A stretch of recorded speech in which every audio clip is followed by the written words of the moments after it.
Oi, gente boa, querida. A gente está aqui e eu estou aqui agora, e você também, eu e o Braulio, e todos nós, com meu querido amigo Reverendo Silas do Amaral Pinto, que é meu amigão. Oi, querido, tudo bom, Silas? Graças a Deus, eu estou ótimo e alegre de poder ver você ao vivo. E olha que a gente se fala praticamente todo dia, né? Todos os dias, a gente é se muito comunica, raro. né, todo dia, mas falar mesmo... Mas é muito áudio para lá, áudio para cá, texto para lá, texto para cá, artigo para lá, artigo para cá, enfim. E eu publico uma quantidade enorme de coisas que você me manda. Que bom. Eu tenho 2 grandes fornecedores de material em inglês, ou, enfim, matérias em geral, mas normalmente são em inglês. É você e o Naor, que é mentor aqui do Caminho da Graça, e ele tem um serviço de assessoria técnica que vai para ele e para um grupo de amigos, coisas muito interessantes. Que legal. Eu tenho, inclusive, mandado para alguns amigos de emissoras abertas importantes no país, e já aconteceu 2 vezes de a gente pautar com essas pesquisas a discussão lá na televisão, e de tão importantes que são para serem pensadas. Isso. E você me municia com Obrigado. coisas mas há muitas décadas. E eu fico feliz com isso. Eu só queria ter a sua memória fotográfica. Porque eu, às vezes, mando coisas e depois você publica. Eu falei, uau, eu não lembrava daquilo. Mas foi você que me mandou. A culpa é sua. A culpa é minha. A culpa é toda sua. Mas você está me apresentando coisas legais desde o início dos anos 80, bem no comecinho. Porque você estava trabalhando, eu creio que para a Visão Mundial. Exato. Fazendo pesquisa sobre a cidade de São Paulo. Exato. Sobre as igrejas, os grupos étnicos presentes em São Paulo, onde havia igreja, não havia igreja. Na verdade, era uma pesquisa de campo, né? Porque eu queria entender, e eu sou muito grato ao Manfred Lev, porque ele me deu total liberdade, né? O ex-presidente da Visão Mundial. O Manfredo, nosso amigo. Nosso amigo, Então, ele me deu liberdade, eu queria entender a igreja no espaço social. Era uma pesquisa de campo. Então, eu tinha que visitar todas as igrejas, os caciques, falar com eles, etc., e mapear a igreja, né, no espaço geográfico. Muito interessante. E também uma avaliação da espiritualidade da cidade. Mas a razão por que eu comecei, porque o Manfredo disse assim, Silas, cola no Caio. Ele era muito amigo, né? E ele me dava liberdade, mas o chefe falou, cola no Caio, então eu falei, é o que eu vou fazer, né? Mas foi muito bom. Ele sempre foi maravilhoso, continua a ser. Até hoje, ele está cada dia melhor. Eu falo com ele sempre. Que legal. Com o Manfredo. A gente está sempre trocando coisas e emoções, sentimentos, orações, dores, falando sempre, tratando das tristezas das famílias de amigos nossos que estão partindo ou que estão doentes, os seus filhos, enfim, é uma relação muito intensa de amor e de cuidado na nossa rede de amizades. Quem partiu por último agora foi o Sam Kamaleissa, e que foi colega de sala ao lado do Manfredo durante muitas décadas na visão mundial lá em Glendale, na Califórnia. E companheiro de viagem, eu fui companheiro de ambos e do Sam. Muitas vezes fomos para muitos lugares e vimos muitas coisas novas acontecendo no mundo inteiro, inclusive a tragédia do que aconteceu na abertura da igreja, quando a cortina de ferro caiu. Foi aquele alvoroço de pentecostalização. Todo mundo queria o tasco da União Soviética, queria dizer que conquistou um pedaço. Era um negócio assim de cruzada já de guerra contra cachorro morto.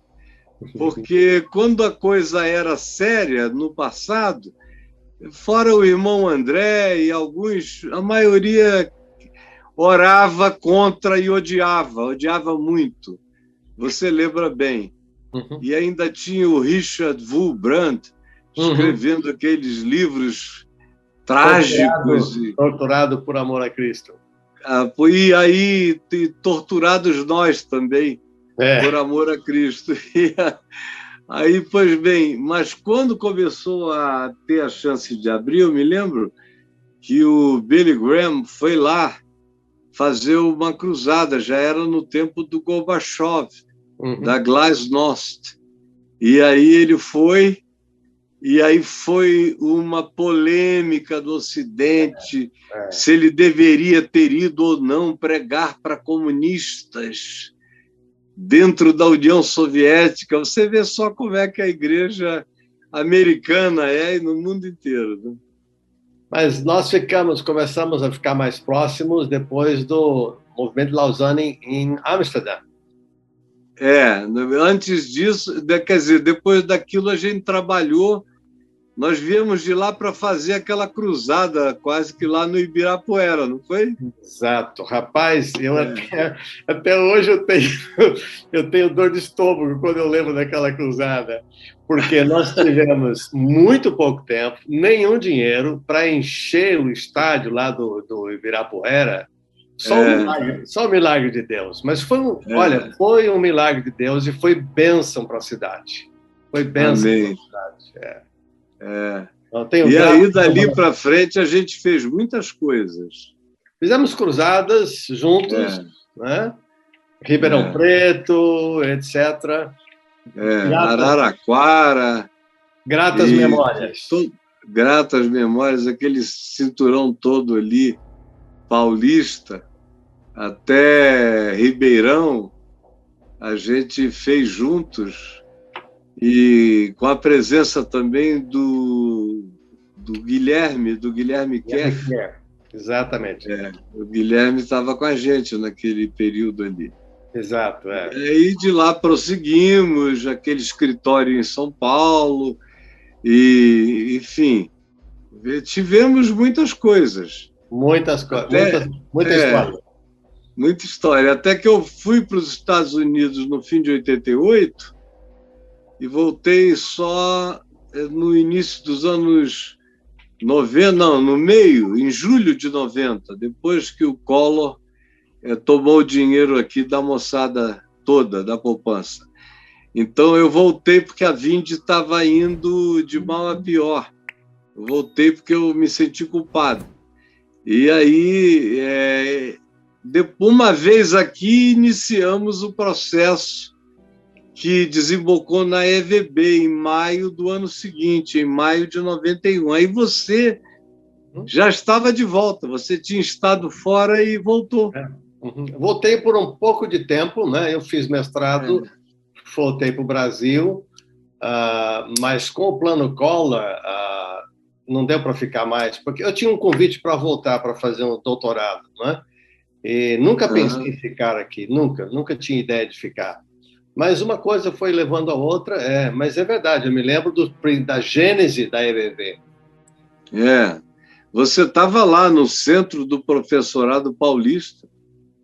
e também da Comiban, né? Eu fui o primeiro secretário do Comiban.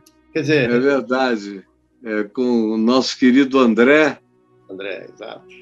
André, lá do ABC, né? O Edson. O Edson Queiroz. Jonathan dos Santos. O Bartimeu, da Campus Cruzeiro, ainda vivia. E muita gente, era um outro tempo, um outro time. Alguns ainda estão aqui, outros já partiram. Mas foram tempos memoráveis.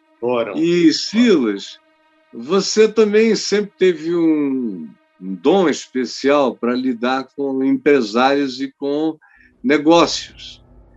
E, desde sempre, você gostava muito de teologia, de exegese de cidade, estratégias, mas você adorava estudar também como é que se formavam e se faziam as franquias, quais eram os melhores negócios, as melhores oportunidades. Junto com essas exegeses missionais, havia uma exegese natural que você fazia do bom negócio, de onde para onde as coisas estavam indo. E foi o que também te levou. Você nunca parou de pregar e de fazer o ministério, ou de pastorear, ou de cuidar de grupos e de igrejas, mas também nunca deixou de fazer provisão financeira para si mesmo. Mas foi por necessidade, né, Caio? Eu era funcionário do Banco do Brasil, meu segundo emprego, e quando eu ganhei a bolsa para estudar em Princeton, eu deixei o banco para me dedicar só ao ministério e não conseguia pagar as contas, né? Então eu comecei a fazer uma coisa ou outra para pagar as contas. E quando eu mudei para os Estados Unidos, aliás, eu vim fazer por causa da visão mundial e da monografia que eu publiquei sobre as igrejas, eu fui convidado para fazer uma palestra aqui em Chicago, num congresso, e me ofereceram um semestre sabático. E aí eu acabei dando aula lá naquela escola, etc. E eu plantei 2 igrejas aqui, uma hispana e uma brasileira. E sempre num contexto de igrejas americanas. Eu acho que é um erro, já que aqui é os Estados Unidos, nós não devíamos ter igrejas étnicas isoladas. Tínhamos que estar juntos, porque nós podemos saber alcançar melhor como alcançar brasileiros ou hispanos, mas eles sabem melhor como fazer igreja neste país. Mas a igreja americana discrimina, ponto final. Então, meu salário, quando eu tinha salário, o salário era magro, não tinha aposentadoria, todos os benefícios, não tinha. Então, eu sempre tive que me virar, né?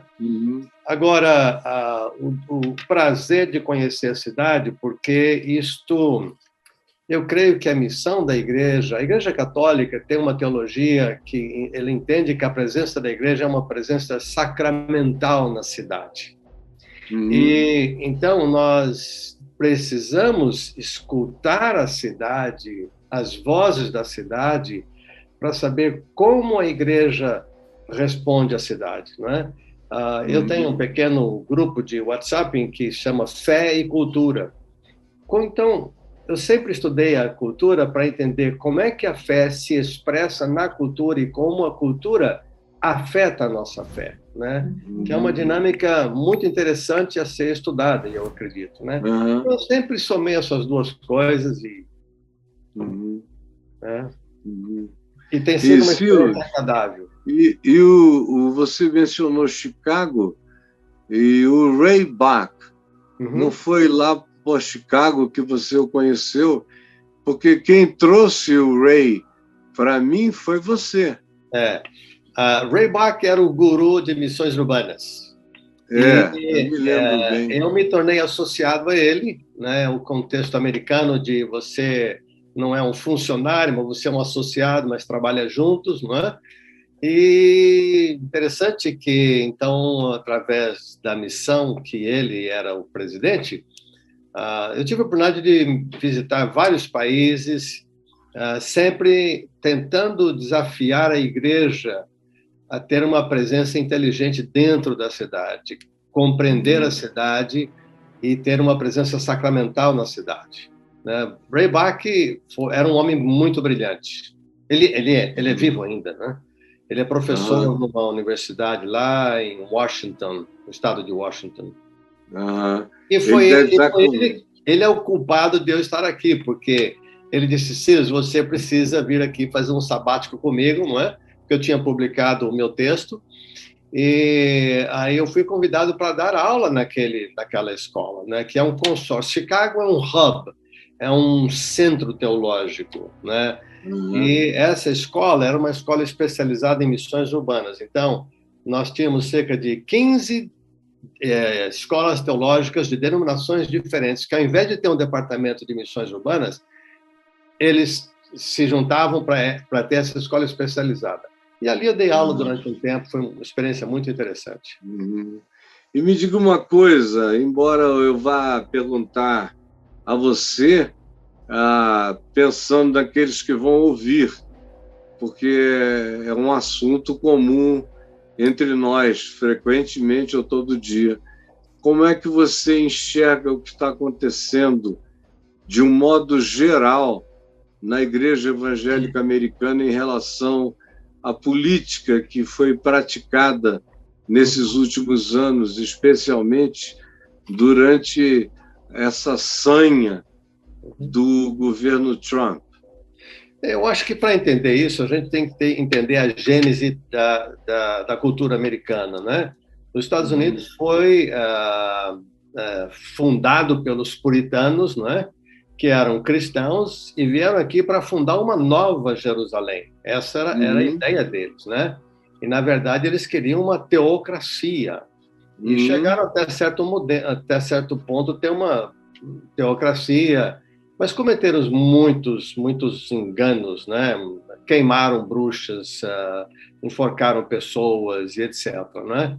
E aí, quando eles chegaram, eles vieram da Inglaterra. Existia na Inglaterra uma filosofia que se chama Destino Manifesto. A Inglaterra dominava o mundo e se vangloriava de que o sol nunca se punha sobre o Império Britânico, não é? Então, a ideia de que Deus criou o branco para dominar. Então, quando os puritanos chegaram aqui, encontraram os índios.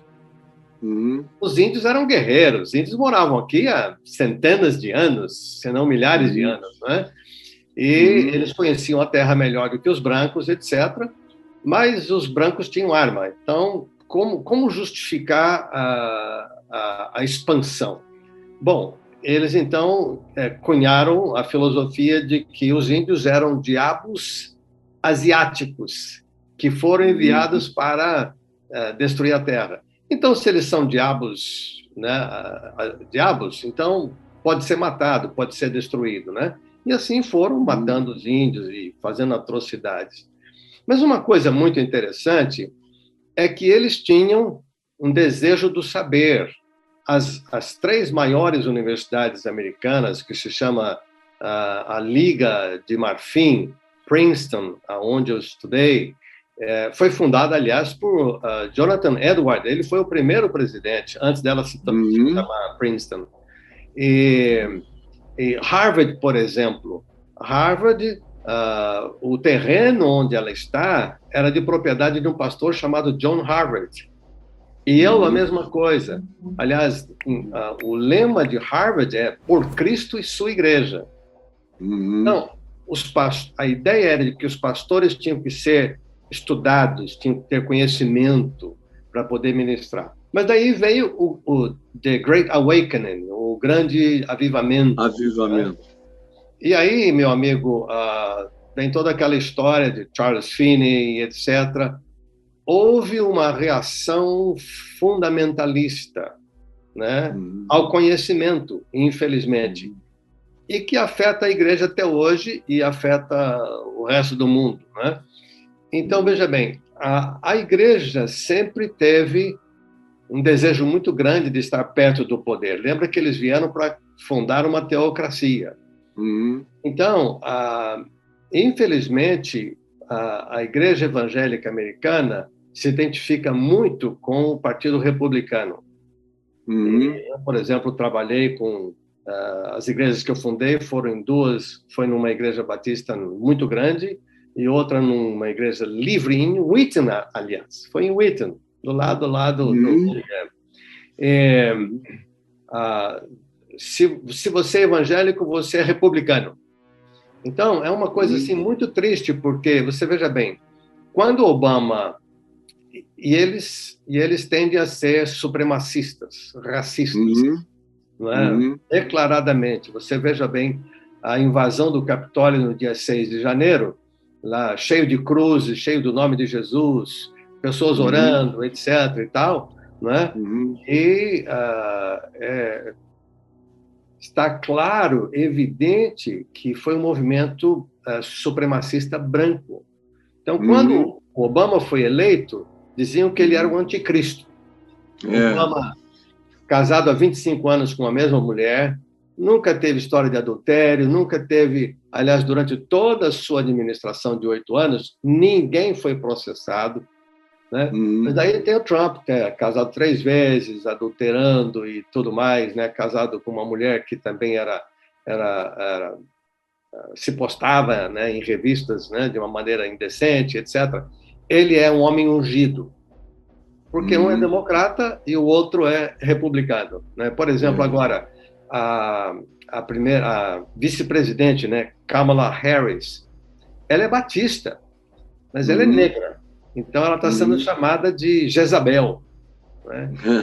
Infelizmente, é um cristianismo... Claro, eu estou falando aqui, há muitas coisas boas na igreja americana. Aliás, a gente devia, pelo menos no final, tentar falar sobre isso. Mas há um cristianismo, não é nem nacionalista, é puramente ideológico, no sentido de que ele é supremacista, né? Ele é literalmente supremacista. E não sei se eu respondi a sua pergunta, mas isso é uma coisa que me entristece, porque isso contamina. As pessoas pensam que porque o país tem dinheiro, dinheiro significa bênção de Deus, prosperidade significa bênção de Deus, né? Então, se os Estados Unidos faz isso, então é porque está sendo abençoado por Deus, a gente tem que seguir mais ou menos o mesmo caminho. Então, a gente vê, através desse movimento supremacista, um recrudescimento de um movimento retrógrado, obscurantista, negacionista da ciência, do saber, né? Então, entrou o Trump, a gente, de uma hora para outra, todo mundo tem vacina, né? Mas até ele, 2 meses atrás, nós estávamos em desespero, né? Mas não sei se eu respondi a sua pergunta. Mas é claro que sim. O fato é que a pergunta que eu fiz a você é respondida todos os dias aqui no Brasil, nas coisas que aqui são feitas. Elas são recíprocos, perversos das mesmas coisas aí dos Estados Unidos, com uma diferença. Aí existem tradições a respeito dessas práticas muito mais antigas do que aqui. No entanto, já existem coisas da relação entre igreja e regimes políticos aqui no Brasil que estão se transformando também em tradições, em modus operandi. Já hoje em dia, hoje de manhã, por exemplo, eu dei uma entrevista de manhã cedo aqui ao programa TV Democracia do Fábio Panuzio, que é um repórter muito bom, muito sério. E o programa foi todo ele a respeito disso, de como é que se entende uma igreja que deveria ser uma expressão do Evangelho de Cristo. E Cristo é conhecido por ser a expressão do amor, da verdade, da justiça, do acolhimento, do não preconceito, da inclusividade, como é que se pode entender que eles digam que creem em Jesus e são do jeito que são. Agora, quem está me perguntando isso é o Fábio Panúzio e outros repórteres. A mesma pergunta e o mesmo eco cortante, mas a mesma exegese histórica. Jesus é a mensagem, mas não é o modelo. E há uma diferença. Olha, eu acho que, na realidade, Jesus é só um nome, não é nem uma mensagem. É uma grife. É uma grife. É só o nome, é uma grife, não é a mensagem. Por isso, não pode, nunca será o modelo, porque ele não é nada. Ele não é nada, ele é uma franquia. É só isso. E que é usada conforme, e não tem nem a organização das franquias que você conhece muito bem, onde o cara tem que representar um modelo, tem que significar o modelo daquele nome. Aquele nome carrega um caráter. Não, na igreja, Jesus é um ente amorfo, sem nenhum caráter. E os modelos vão sendo construídos pela ambição da hora, pela ganância da hora, pelo desespero de poder da hora. Por exemplo, o que aconteceu aí nos Estados Unidos, nesse último ano da pandemia, foi uma coisa horrorosa, de você ver como, no meio daquela mortandade, os pastores e pastoras não pensavam em outra coisa a não ser em não perder poder. Só isso. Nada além disso. E foi assim a graça de Deus que tirou o tapete de debaixo dos pés deles para salvar a nação. Porque chega esse católico simples e humilde de coração, de voz fraca, carregado de idades, correndo baixinho, já revelando que as pernas não são nem tão fortes, mas com uma vontade férrea. E hoje dobrou a meta de vacinações, maravilhoso. Então, isso distende um monte de políticas no mundo, traz uma distensão imediata, políticas do meio ambiente, políticas diversas, ainda em relação à própria igreja, até a Igreja Católica, até o Papa Francisco se sentiu amparado, irmanado. É mais um ente do bem que chegou, substituiu aquele louco desalmado. Aqui no Brasil, a gente ainda vai ter que esperar mais 2 anos para ver o que a graça de Deus vai nos proporcionar como livramento. Porque ou esse cara aqui tem a experiência de Nabucodonosor, que enlouquece, fica comendo grama 7 anos e volta convertido da loucura, uma coisa trágica e épica assim, ou então, meu querido, tem que vir um outro alguém que não precisa ser maravilhoso, basta não ser tão tenebroso, que já estará nos ajudando. Mas sabe uma coisa que realmente foi nefasta para a igreja, porque ela está no país mais capitalista do mundo, e eu chamo isso de capitalista. Não capitalista. Capitalista. E esse capitalismo entrou na igreja. Né? Começa com alguns caras que eram pastores e foram extremamente bem-sucedidos. E então, agora, há essa ambição, inclusive, isso contaminou o Brasil e outros lugares, na América Latina e na África. O pastor é um CEO, ele é um CEO, ele é um cara... e isso é uma coisa muito perigosa, porque, por exemplo, eu participei dessa igreja, 15 mil membros, e eu era parte do conselho que ajudava o pastor a fazer a mensagem de domingo. Diz. Se faz pesquisa continuamente para auscultar os crentes, e o sermão é customizado, não é? Então, tem lá, eram umas 20 pessoas, tinha eu representando os internacionais, tinha pessoal de música, de teatro e etc e tal. Olha, esse é o tema da mensagem domingo. Então, cada um jogava, não é? Então, era como uma cozinha, e o pastor é basicamente um chefe. Um garçom.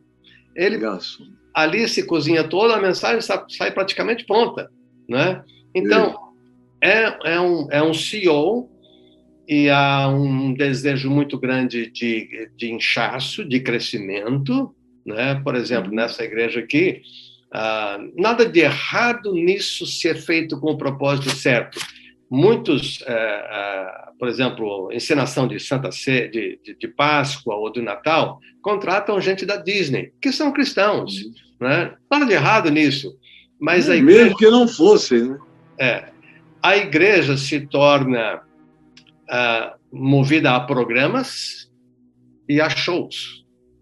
Claro, você vai num show, qualquer que seja, de música caipira, se você gosta, você sai de lá, né, gostoso, alegre, porque a música e o show é uma coisa boa. Então, a igreja faz um show legal, né? Muitos desses pastores acabam sendo motivacionistas, né? São coaches, né? Então, é muito triste a igreja. Agora, existe... PNL, programação neurolinguística o tempo todo, só se pensa nisso. E, além disso, eu acho que uma das coisas desastrosas foi a derrocada do modelo imagem do Billy Graham no século XX, que não houve transferência daquele legado para o século XXI. Nem para o filho dele.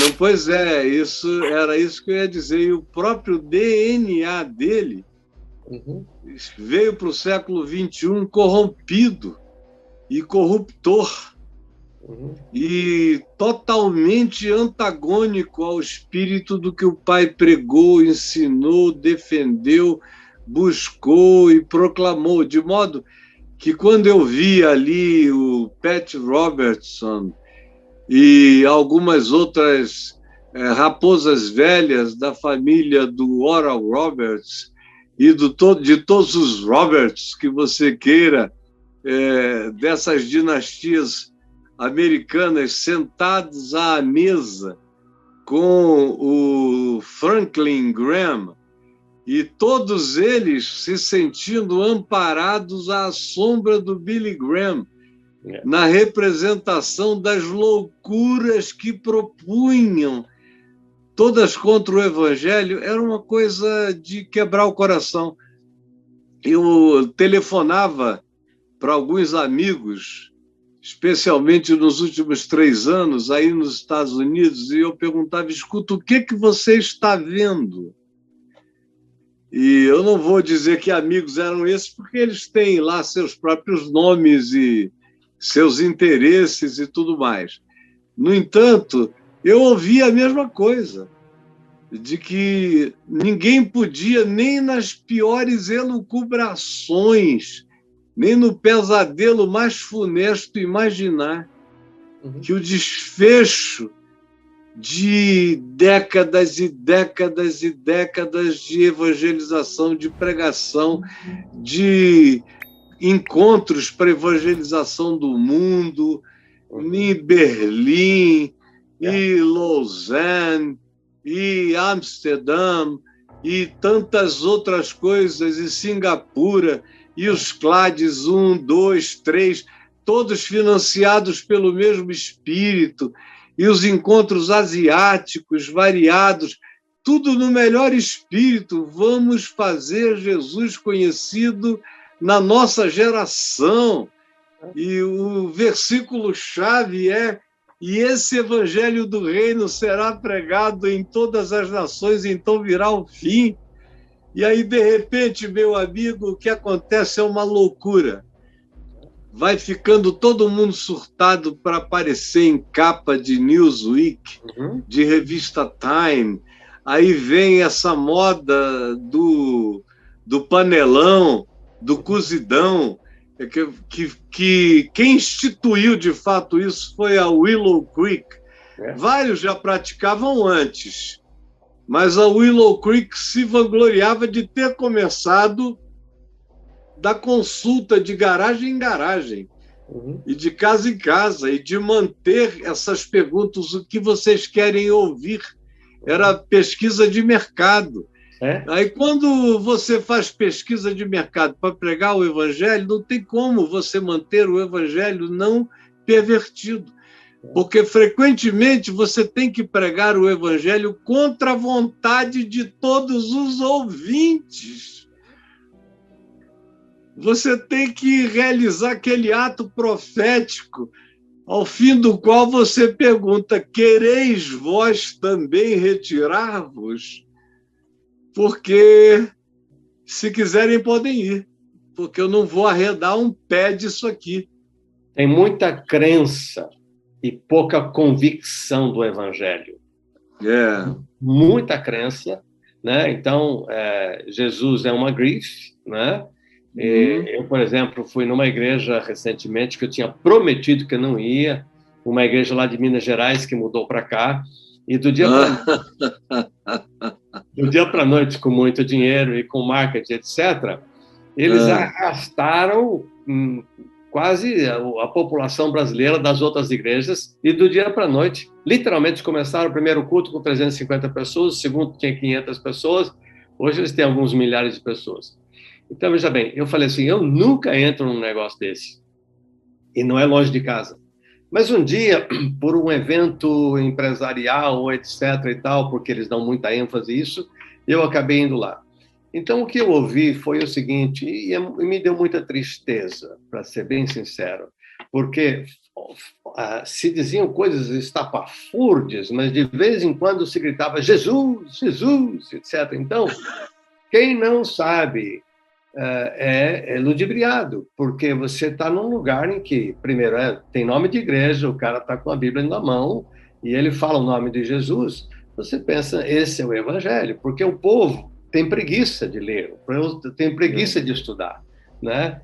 E se o sacerdote não tem temor de Deus, né? É isso que acontece. E agora, o que me alegra é que Deus sempre tem os seus remanescentes. Deus sempre tem os seus remanescentes. Há muita coisa boa acontecendo na igreja americana.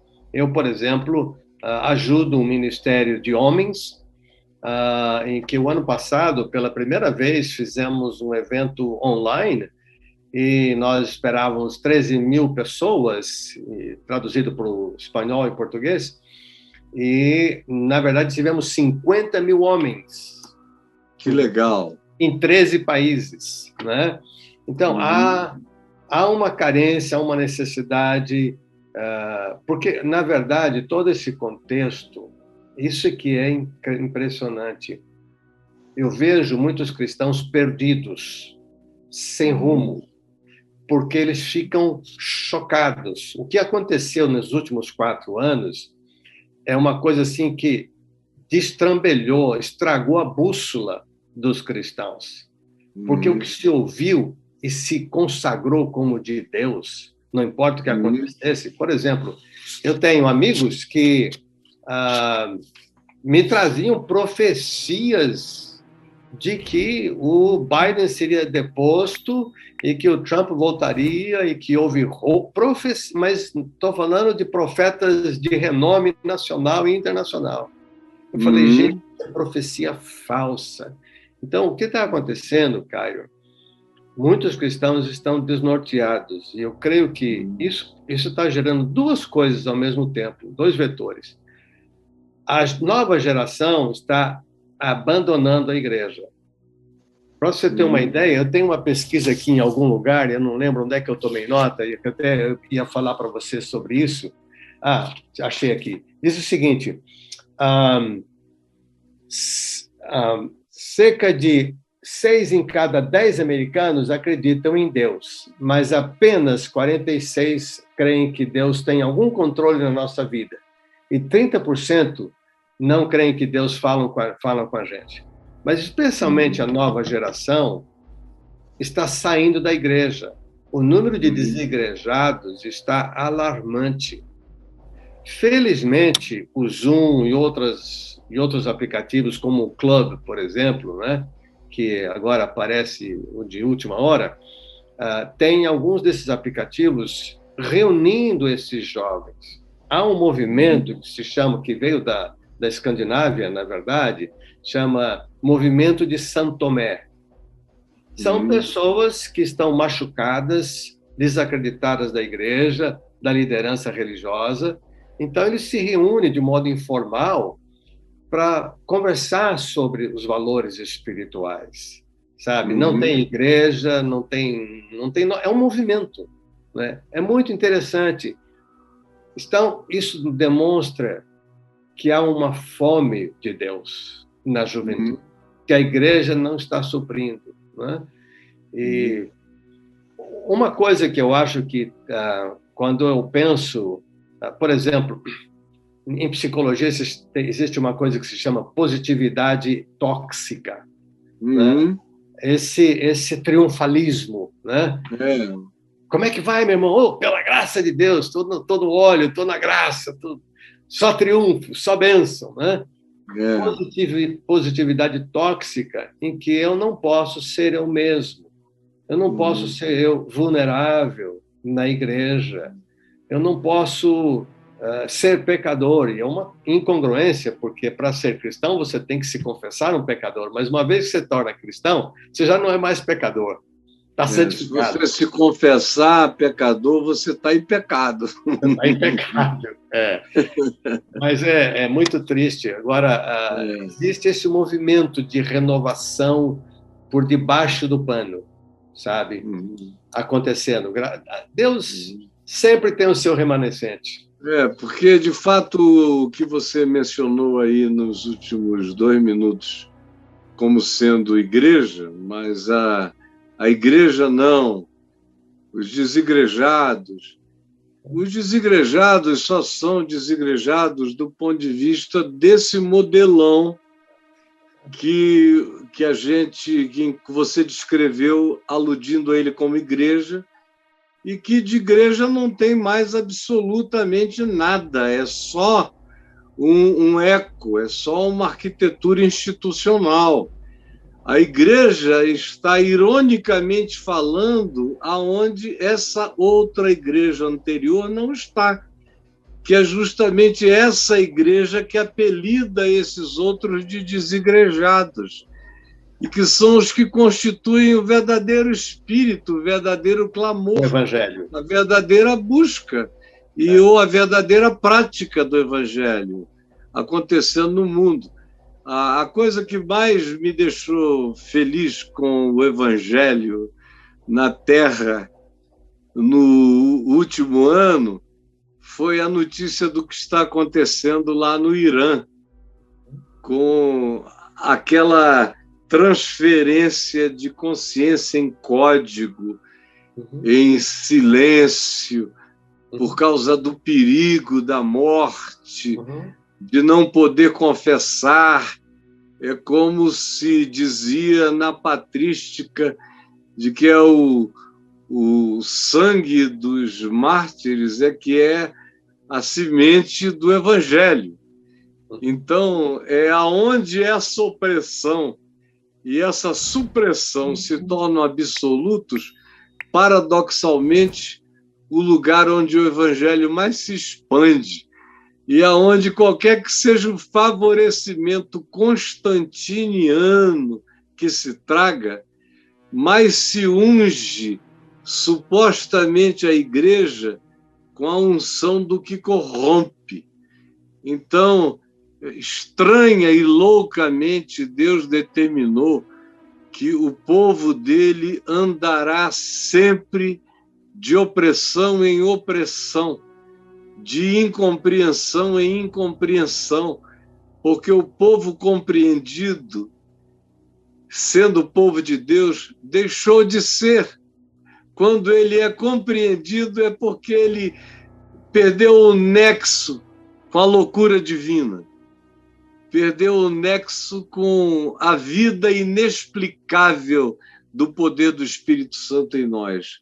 Agora, como Paulo disse, essas coisas só se discernem espiritualmente. Elas não são transferíveis nos bancos da academia, nem da teologia. Isso é um discernimento de natureza experiencial, existencial, tem a ver com o encontro. Em outras palavras, nem mesmo o Evangelho é passível de explicação se Jesus não tiver sido antes em você uma colisão, uma explosão. Aí o Evangelho vai ser passível de explicação. Mas se você não tiver tido a colisão salvadora com Jesus, nem o ensino do Evangelho vai ser praticável com o sentido daquilo que ele promete como resultado, né? Você tocou num ponto muito importante. Eu vou te contar uma história que vai aquecer o seu coração. A igreja no Irã não tem liderança reconhecida, já tem mais de 1 milhão, talvez 1 milhão de pessoas. E no mundo muçulmano, como no mundo budista, Deus está se manifestando, como sempre ele fez. Eu visitei a tribo Wai-Wai 2 vezes, e uma das vezes nós fomos dentro da floresta, cerca de 300 quilômetros ao sul da Guiana Inglesa. Como você sabe, eles são nômades, não é? E um dia o pajé, que não falava português, chamou a gente para uma reunião. Eles não têm ideia de que a gente mora num outro país, né? Eles pensam que a gente mora numa outra comunidade, né? E sentamos no chão e fizemos uma roda, e aí ele pediu para a mulher dele trazer algo. E era um remo enorme de morrógino negro. Eu nunca tinha visto daquela cor. Um morrógino negro. E todo desenhado com dente de javali. E colocaram uma espécie de gesso, de tal forma que dava para ver o relevo. E aí ele falava na língua dele e o vice-pajé, o vice-cacique, traduzia, mas ele era um português muito difícil, e eu traduzia para os americanos. Mas é mais ou menos uma versão curta. Ele disse assim: a nossa tribo morava num jardim, tinha caça em abundante, tinha pesca em abundante, e a gente vivia em paz. Mas o nosso povo resolveu ver o que tinha lá fora. E lá fora não tinha pesca, não tinha paz, não tinha caça. Mas nosso povo esqueceu o caminho de volta para o jardim. E, rapaz, eu traduzindo aquilo, e agora eu fico arrepiado só de lembrar a cena, né, de como o Melquisedeque está se relacionando ao redor do mundo, nunca parou, nunca deixou de fazer, né? Então aqui estava sempre foi assim. Estava no meio do mato com uma tribo que não fala português, né? Eles me contando a história do Jardim do Éden. Foram eles que evangelizaram os iscarianas, com quem eu estive, fui lá entregar o Novo Testamento, e isso há 44 anos, tem a idade do Davi. Eu cheguei em casa 1 dia ou 2 antes do Davi nascer, e eu estava lá com eles. E foram os Wai-Wai que foram até eles, naquelas andanças dos Wai-Wai, e acamparam próximos, mandaram um grupo de mensageiros, dizendo: nós temos boas notícias, enviem os seus representantes. E os iscarianas mandaram os representantes, que era o cacique, era o pajé, o Araca, que ficou muito amigo meu, acabou indo para minha casa, e alguns outros. Foram uns 4, 5, talvez. E aí ouviram sobre o fato de que Deus tinha enviado o filho dele. E foi aquela descrição mais simples. E os Iscariana entendiam Deus pelo nome de Corin Kamon. E então Corin Kamon tinha se tornado homem. E eles contaram o que acontecia quando Corin Kamon entrava numa tribo. E aí houve uma comoção profunda. E eles voltaram lá para a tribo, que era uma tribo grande de 500 pessoas. E contaram a história que eles tinham ouvido e convidaram os Waiwai para se acamparem com eles e explicarem. E os Waiwai explicaram durante alguns dias essa mensagem. E aí pronto, foram embora. Algum tempo depois, anos depois, um missionário da Wycliffe, chamado Desmond, veio da Inglaterra para o Amazonas, para Manaus, e de Manaus foi para a fronteira do Amazonas com o Pará, no rio Nhamundá, onde moravam os Iscariana. E aí o Desmond se aproximou, achando que era um grupo inalcançado. Ele era um antropólogo extraordinário, faleceu tem alguns poucos anos, mas ele não tentou nada, só ficou lá. E um dia ele foi escovar os dentes na beira do rio Nhamundá, e pegou a escova inglesa dele com um tubo de pasta branco e passou aquilo, e o Araca, o pajé, foi e se acocorou ao lado dele, na beira do rio. E aí o missionário antropólogo está lá escovando os dentes e o índio do lado, acocorado, só areando os dentes. Eu vi isso. Porque, eles usam areia para arear os dentes. A minha avó areava os dentes. Minha avó, que era filha de índios. Eu cresci ouvindo a expressão não vai escovar os dentes. Minha avó dizia, Caifás, vai arear os dentes. Então, o Araca estava lá, areando os dentes.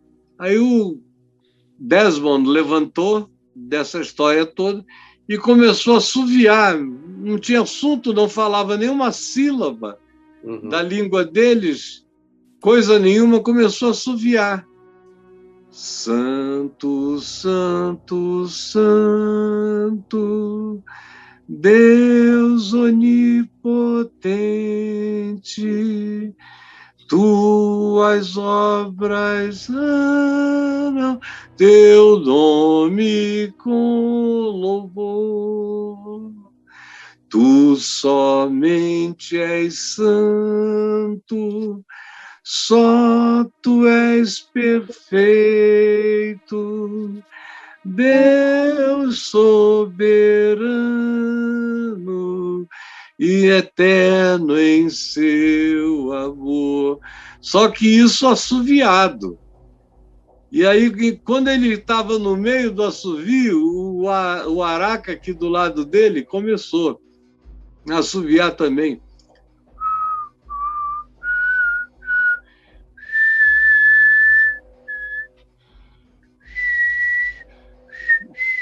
E aí o Desmond parou e o Araca continuou, assoviou o hino todinho. E aí ele olhou para ele e perguntou como. Aí ele falou, eu também sou. E foi assim que começou o trabalho de tradução do Novo Testamento para a língua iscariana, com a dobradinha Desmond Araca. E aí, em abril de 1977, a Wycliffe e o Desmond me convidaram para ir lá para fazer a consagração do Novo Testamento iscariana, obra de evangelização dos Waiwai. Eu soube na época que quem foi responsável por tudo isso foi a conversão do pajé. E foi isso mesmo, né? Foi o Araca, o pajé, o nome dele é Araca. Araca, é. Foi esse que ficou meu amigo. Foi um testemunho vibrante, porque as pessoas antes tinham medo dele, agora ele pregava o amor de Jesus. Ele chegou lá dizendo que os espíritos todos do medo tinham sido vencidos. Tinham sido vencidos pelo Filho de Deus, que tinha morrido para acabar com todo o medo e tinha ressuscitado de entre os mortos. Esse era o espírito. Eu fiquei lá 15 dias, no meio dessa alegria. E eu tinha um intérprete que sabia português e passava para o Scariana. E eu falava do modo mais simples que eu conseguia. Eu passava o dia todo pregando, que eles queriam que eu falasse o dia inteiro. Foi lá que eu aprendi uma música linda, que está comigo até hoje, que eu canto de vez em quando. Eu saí para dar uma volta de barco no rio Nhamundá, e com um índiozinho pequenininho, ele na proa do casquinho e eu lá na popa. Ali a gente ia remando, e eu também não tinha como me comunicar com ele, e ele começou a cantar um hino lá na frente, uma música, que eu não sabia qual era. E a música era O Xin Shan Shan Nairaman Korin Komon O Xin Shan Shan Korkorinaman Nairaman Isori Nairaman Korin Komon O Xin Shan Shan Korkorinaman. E aí eu comecei, eu pedi. Eu pedia para ele repetir, eu dizia de novo, aí ele ria, aí repetia. Quando a gente chegou na tribo de volta, eu queria fazer uma surpresa. Estava a tribo toda me esperando na beira do rio Nhamundá, a gente tinha ficado lá 1 hora, 2, passeando, desaparecemos da visão deles, voltamos, e quando voltamos, eu voltei cantando Oh, Xin, Shan, Shan, Nairaman. Eles foram à loucura. Foi uma coisa extraordinária. Enfim, as experiências que eu tive lá foram as mais puras, inocentes, sublimes e dignas do Evangelho que eu tenho para relatar. Eu também. Meu irmão, eu estava olhando e me lembrando aqui, eu digo aqui, 00:10 quase, o Silas dorme cedo, eu estou mantendo esse meu amigo acordado até essa hora. É muito grande, porque, veja bem, Caio, a razão por que a gente se comunica continuamente, porque nós temos muita sintonia, e coisas que a gente não pode falar com qualquer um. Na área de tecnologia, por exemplo, e outras áreas, né, que nós temos interesses comuns. É um prazer muito grande. E eu me sinto honrado. E, como eu disse no início, né, eu admiro você em muitas áreas, sua memória, sua capacidade de síntese, né? Mas eu vou dizer uma coisa lá, lembrando de Apocalipse. Tenho, porém, contra ti que eu nunca fui para Jerusalém com você. Um dia a gente tem que... Eu aceito a culpa. Porque quando eu podia, eu não tinha dinheiro. Quando eu tinha dinheiro, não podia. Mas isso vai acontecer ainda.